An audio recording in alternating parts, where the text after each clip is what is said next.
Trump can destroy Russia's economy if he decides to do so. And he may decide to do so if Putin is not sincere and if he thinks he's going to play Trump in the set of negotiations. I think Putin has one more chance before Trump takes tough action.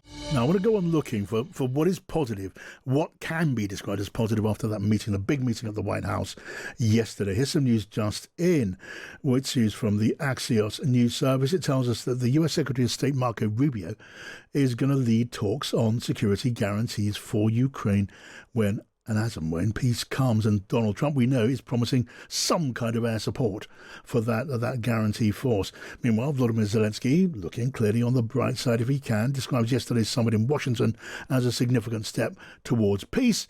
And meanwhile, Switzerland has offered to host a three-way summit between Putin, Zelensky and Trump in Switzerland.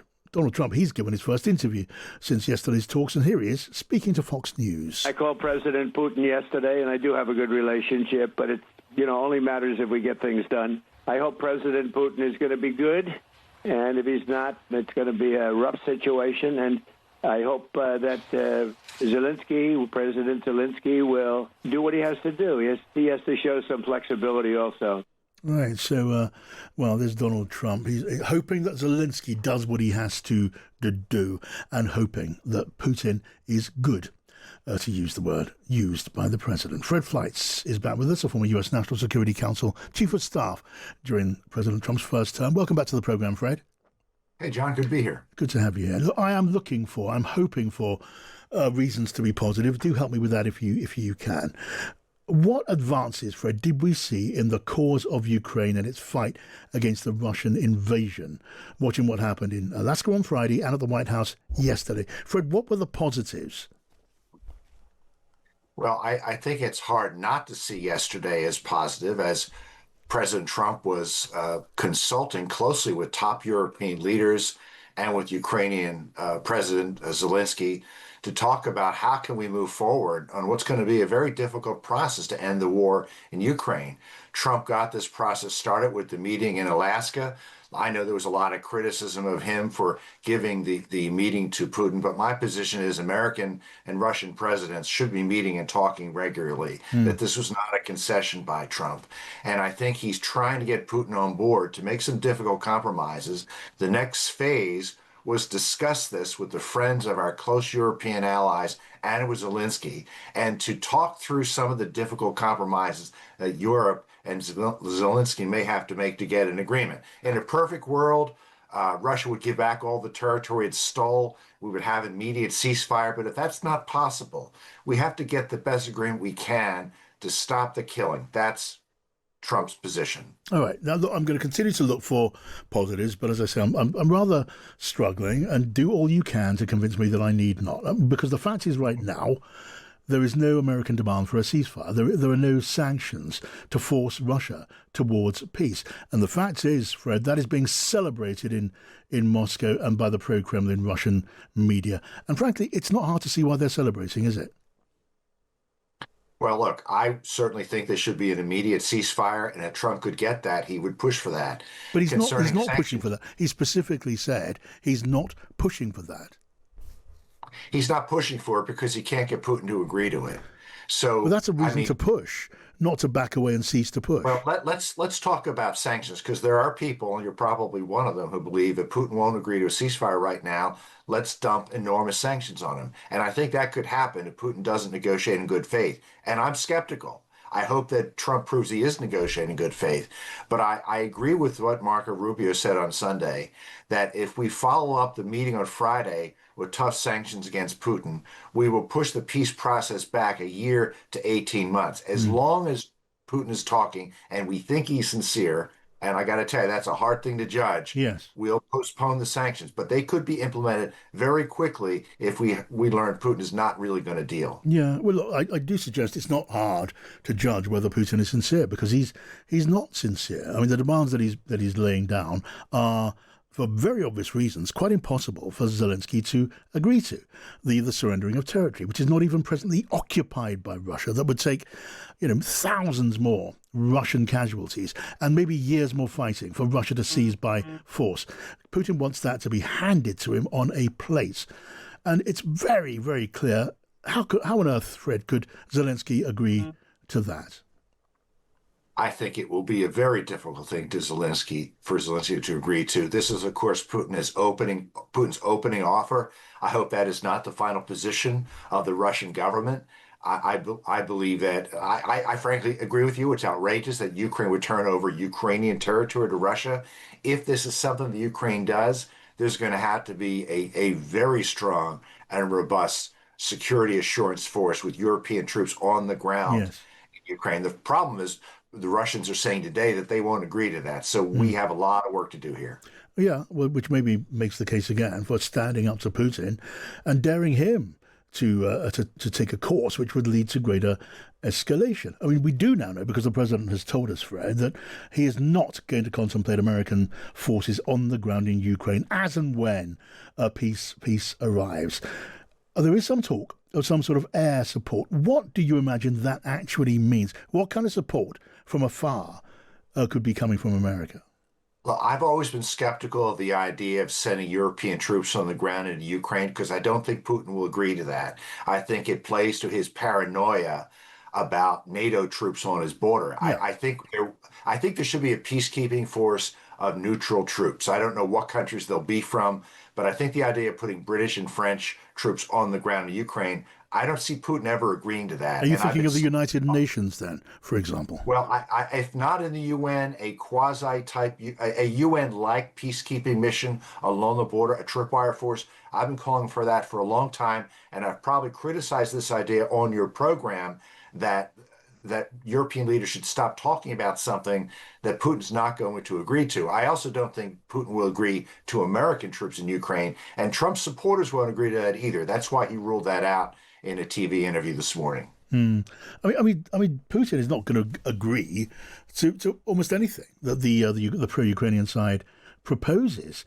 The time surely must come to defy Putin, dare him to take a line against what it is that a united body of Ukraine and Ukraine's friends believe is the right thing to do. Well, I hope you're wrong about that. I'm hoping that Trump can make a case to Putin that there's a much brighter future for Russia by making a deal with him. And this would end Russia's isolation and maybe make Russia more prosperous. And I know many people will say, well, that's outrageous. Russia's not being held accountable for the war. And of course, they're right about that. But if it saves Ukrainian lives, I think this is the correct and moral way to proceed. Now, what do you imagine then that American support for whatever a security guarantee force looks like? What should that American support look like? Well, I would like a security agreement first to involve arming Ukraine to the teeth. So Russia will pay a heavy price if it invades again.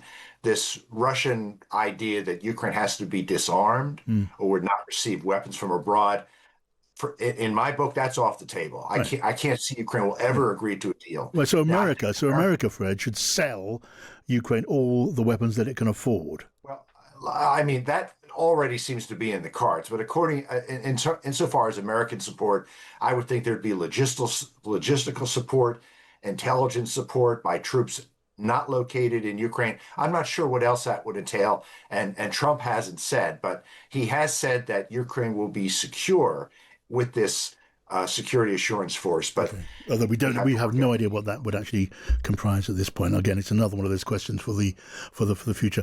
Very, very briefly, if I could, Fred, and again, thank you for coming on. Donald Trump was overheard, as it were, saying that Putin wanted a peace deal. He said to please him, to please Donald Trump. Do you believe that? So many believe now that Trump is being played like a violin. Well, Trump came down pretty hard on Putin about 6 weeks ago for defying and disrespecting him by not cooperating with his peace efforts and said he would send weapons to Ukraine through NATO. These are two things no one thought Trump would say. I think Trump holds the cards against Putin. Trump can destroy Russia's economy if he decides to do so, and he may decide to do so if Putin is not sincere and if he thinks he's going to play Trump in the set of negotiations. I think Putin has one more chance before Trump takes tough action. Yeah, he's had a few chances so far, but as you say, Fred, I guess, over time we will see. Fred Fleitz, great to talk to you. Thank you. We can talk now to Jeremy Greenstock, the UK former representative at the UN, who's now chairman at Gatehouse Advisory Partners. Jeremy, welcome to you. Thanks, John. Good afternoon. Afternoon. Thank you for coming. Do you, as an experienced observer of the scene, do you see positives from the flurry of diplomacy that we saw at the White House and earlier in Alaska? I will see positives when I see the prospect, realistically, of Russian concessions from their current stated positions. I think President Putin is playing for time. I think he wants to own the whole of the Donbass, not all of which he has yet conquered, and to keep his lines going in the other two provinces of eastern Ukraine where the Russian forces are present. He's being rewarded so far by assurances of owning Crimea, which the world has not recognized because it's Ukrainian territory. And I haven't yet seen any intimation that President Putin is prepared to make the concessions that would lead to an agreement which President Zelensky could accept. Yes. Within the Ukrainian constitution. So although the mood music out of the latest Washington meeting with all the Europeans there is better, although the American position has improved from its nadir in earlier weeks, I don't yet see the grounds for either a ceasefire or an end of conflict. No, the European leaders, including Keir Starmer, seem, well, especially Keir Starmer in some ways, seem so keen to find anything positive to read into what has happened over these recent days, but it's hard to see what is positive. And given where we are, given that now the President of the United States has said there will be no American troops involved on the ground in Ukraine when and if we get a peace there, given that Putin has said he will not accept the presence of NATO member countries' forces in Ukraine as and when and if we get to a peace, what then should Starmer and Merz and Macron and those other leaders do now? Well, that's not the only condition which of President Putin's which must be denied and refused. I think the Europeans can organize a solution to the question you're asking without American troops on the ground, but not without European troops on the ground, whatever label they carry, supporting the peace deal that settles a front line somewhere where there is no further fighting, maybe a withdrawal of all forces 50 or 100 kilometers from their current positions and the holding of that. But if President Putin accepted a UN arrangement for that, that might be an alternative. But he's got to make a concession somewhere, or else he's saying, I'm prepared to talk about an end to this conflict, but under conditions that I insist on, that we know President Zelensky could not accept and survive in his position. So the Russians were responsible for this invasion 3 years ago. The Russians need to understand that they are on the wrong side of international world opinion and international law. The Russians are under sanctions and their economy is faltering badly. The Russian oil and gas sector is growing old without repairs, without reform, without efficiency. The Russians cannot actually, in economic terms, survive a long prospect of conflict. So he's got to consider when he finds a good moment to do a deal, and I see this moment as being a better one than for many months. So the Russians need to give ground in a way they have shown no sign at the moment of being willing to do. But Jeremy Greenstock, really good to get your thoughts as always. That's Sir Jeremy Greenstock, the former British ambassador at the UN.